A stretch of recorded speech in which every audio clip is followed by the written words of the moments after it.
masturbation. Tu es là, tu me suis. Tu aimes Dieu. Tu cherches Dieu. Tu chantes à la chorale. Tu prêches même. Mais tu es lié par la masturbation. Tu ne sais pas comment t'en débarrasser. Tu es victime de la puissance des os. Parce que c'est la puissance qui élève des obélisques. C'est la puissance qui élève l'organe génital masculin. Excusez-moi de le dire. C'est l'esprit qui excite. Et il n'est pas normal que dans l'église, on ait autant de péchés sexuels depuis la chair jusqu'à la chorale, jusqu'à l'intercession. Nos églises sont inondées par les eaux. Nos églises, nos chairs sont inondées par les eaux. Les sirènes sont entrées et plusieurs chrétiens ne savent pas. Regarde, ma soeur, même notre génération est pourrie. Vous êtes sur Facebook, vous êtes sur Instagram. Ma soeur, pourquoi tu fais des photos en montrant, excusez-moi, ton derrière? Pourquoi? Pourquoi ne peut-on pas se contenter de ton visage et de ta présentation comme ça? Pourquoi il faut arranger ton vêtement pour qu'on voie d'où commencent tes seins? Pourquoi les sœurs doivent faire des vidéos ou des photos, surtout les photos avec la langue à l'extérieur? Ou bien comme ça. Pourquoi exciter? Pourquoi? Tu ne sais pas. Plusieurs chrétiens ne le savent, peut-être pas. Tu dois montrer ton arrière, tu dois faire des photos. Et tout le monde sur Instagram aujourd'hui, surtout les femmes, font des vidéos sexy, des photos sexy, la langue à l'extérieur, les seins à l'extérieur. On ne sait pas si habillé et déshabillé sont devenus deux verbes synonymes. Et ce sont des chrétiens qui le font aujourd'hui. Les cuisses à l'extérieur. Et tu crois que te dire que tu es sexy, c'est un compliment?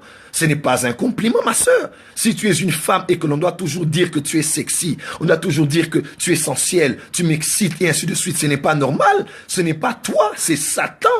C'est Satan, c'est Léviathan, c'est la puissance des sirènes, c'est la puissance des eaux. Et combien de sœurs à l'église viennent et font tomber des serviteurs de Dieu? Les premières à dire que non, il m'a séduit, non, je suis tombé avec lui, il t'avait violé, il ne t'avait pas violé du tout. Tu as accepté de commettre l'acte sexuel avec lui.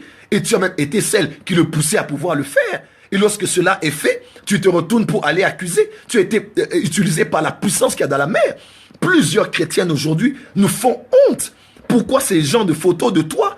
Pourquoi ces genres de photos? Ta langue est toujours à l'extérieur. Tes lèvres, tu dois toujours mouiller tes lèvres. Est-ce qu'on a besoin de ça? On n'a pas besoin de ça. Tes seins, on doit toujours voir comment tes seins sont bien bombés. Excusez-moi, tu n'es pas une prostituée. Tu n'es pas une PUTE, non. Tu es une femme de Dieu, une servante de Dieu, une princesse, une servante de Dieu. Tu dois faire honneur et honorer ton Dieu par ta vestimentation et par ta manière d'être. C'est très important. Et plusieurs sœurs aujourd'hui ne font que séduire les hommes de Dieu. Autrefois, les femmes avaient pour fantasme de coucher avec des politiciens. D'autres avaient pour fantasme de coucher avec des footballeurs. Plus avaient des fantasmes de coucher avec des sportifs ou bien avec des musiciens populaires. Mais aujourd'hui, le fantasme des sœurs à l'église, c'est de coucher avec des serviteurs de Dieu. Un homme, je me rappelle une fois, je prêchais à Kinshasa, une sœur m'a écrit, prophète, oh, tu es sexy. Je ne faisais que regarder telle partie de ton corps. Excusez-moi vraiment de le dire. J'ai dit, mais toi, tu es envoûté. Tu es une sirène, tu es Jézabel, tu es une sorcière. À l'occasion de quoi? À l'occasion de quoi? Moi, je prêche la parole de Dieu. J'ai le temps de prêcher la parole et toi, tu me regardes. Tu regardes mon corps. À l'occasion de quoi? À l'occasion de quoi? Et des sœurs qui ne font que séduire des frères. Ma sœur, moi, je l'ai dit à tous mes fils spirituels. Si vous êtes fiancés, j'ai dit à leurs fiancés, j'ai dit, ma fille, même si mon fils a envie d'aller avec toi, comme cela arrive souvent aux hommes, qui n'arrive pas à se contrôler, garde cet homme. Garde cet homme. Et moi, je n'ai pas honte de le dire, j'ai épousé ma femme. Elle n'avait jamais connu d'homme avant. Je suis le premier homme qui ait connu ma femme. Et quand je vois mon épouse, je vois un modèle de la femme servante de Dieu du 21e siècle, qui peut être très belle, qui peut être métisse. Qui vous a dit que les métisses ne sont que des filles moins sérieuses? Non. Ma femme, elle est un exemple. Ma femme, elle est un modèle. Et aujourd'hui, elle prêche aux jeunes filles la crainte de Dieu et la sanctification.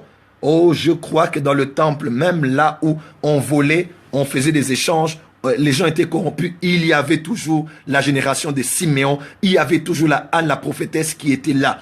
Même à Babylone où tout est corrompu, il y a toujours ceux qui ne se souillent pas avec les mains du roi sur la table. Il y a toujours un reste que Dieu se garde, même là où la corruption est en train d'émerger. Et je crois que Dieu élève une génération de femmes.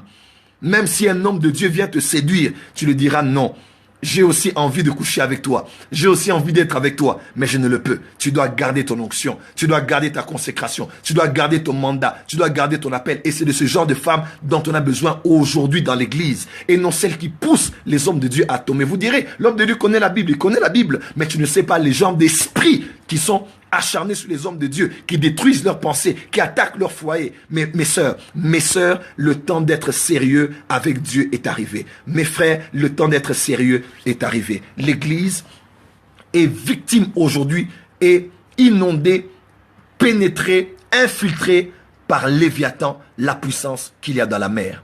Et demain, j'irai en profondeur et je vous expliquerai comment cet esprit agit. J'irai scripturairement, étape après étape, pour vous révéler des choses